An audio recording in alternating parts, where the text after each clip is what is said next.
Buongiorno cari amici, benvenuti anche oggi alla sesta lezione di Radiostesia Basic gratuita. Bene, vediamo qui oggi una chicca che forse molti non hanno mai visto, è proprio una cosa un pochettino che tengo gelosamente riservata, e cioè un quadrante radiostesico che permette di vedere se la persona è, come si suol dire, operabile tramite o influenzabile, o si può lavorare con la persona tramite le onde radioniche. Quindi oggi vedrete proprio, diciamo, qualcosa di molto particolare.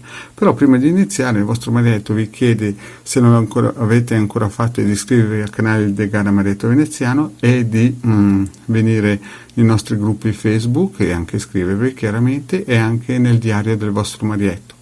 In più vi ricorda che a lunedì sera alle 20:30 si ha un percorso esoterico sul canale di Telegram, dove il De Garda e il Marietto Veneziano tengono un percorso esoterico.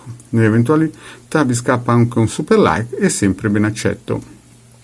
Vi ricordo anche che il mercoledì e alcune volte in via eccezionale al sabato il vostro Marietto tiene delle live.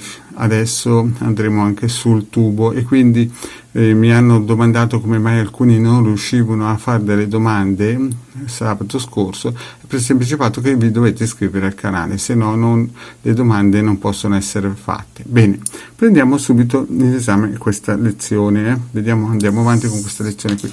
La prima cosa è questo, il quadrante radiostesico per la valutazione. Lo ripeto per quelli che vedessero per la prima volta questa piccola lezione, micro lezione. Il quadrante radiostesico per la valutazione si trova gratuitamente nel sito del capitano.altervista.org.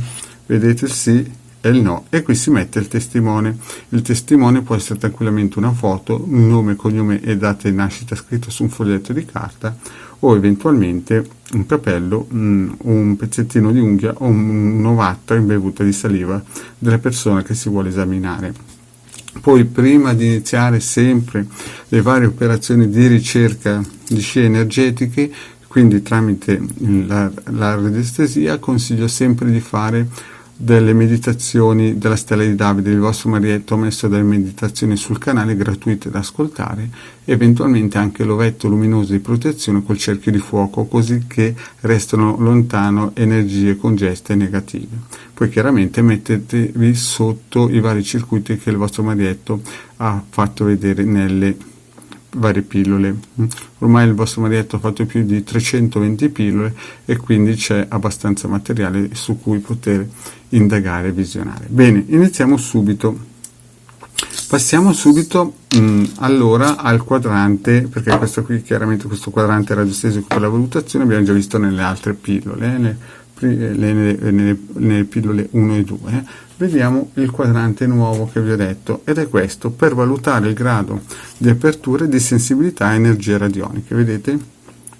Quindi ci sono queste forze: completamente refrattario alle energie radioniche, poca sensibilità alle energie radioniche, sensibilità a energie radioniche appena apprezzabile, e via dicendo. Vedete, ci sono le varie voci.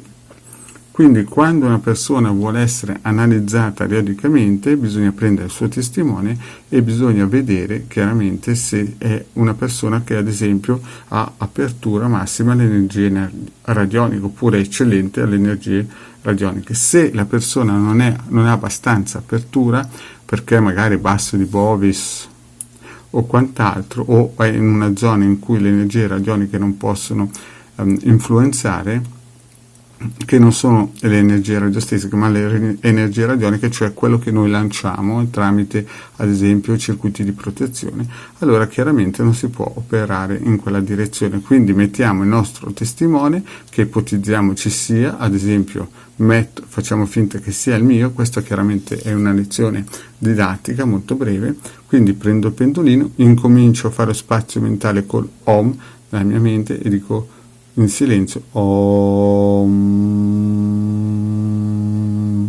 Om, e poi faccio la domanda: Caio Sempronio che tipo di sensibilità ha alle energie radioniche? E vedete che il pendolino dice che Caio Sempronio ha massima apertura alle energie radioniche, quindi si può lavorare perfettamente. vedete? Chiaramente questo si fa solamente una volta, cioè perché una persona che ha queste aperture alle energie radioniche è una persona che può essere aiutata molto molto bene tramite i circuiti che anche il Marietto Veneziano mette nel sito del capitano.altervista.org o nei gruppi di Facebook dove sono moderatore e c'è anche il degato. Bene cari amici, ripeto, questo è un quadrante radiostesico che in un certo senso uso solamente all'inizio, no? Per valutare la persona che mi contatta se si può lavorare con lui. Vedete? Ci sono le varie voci e voi chiaramente prendete questo quadrante, mettete il testimone e voi fate la domanda. Prima però ricordatevi sempre spazio mentale colome e poi fate di nuovo la domanda se la persona è sensibile alle energie radioniche. Bene, questi sono solamente degli esempi didattici per i principianti. Bene, cari amici, anche per oggi il Marietto Veneziano ha finito qui. Vi chiedo, se non avete ancora fatto, di iscrivervi al canale di Ildegard Marietto Veneziano e di venirci a trovare nei nostri gruppi Facebook. Grazie cari amici e alla prossima, ciao!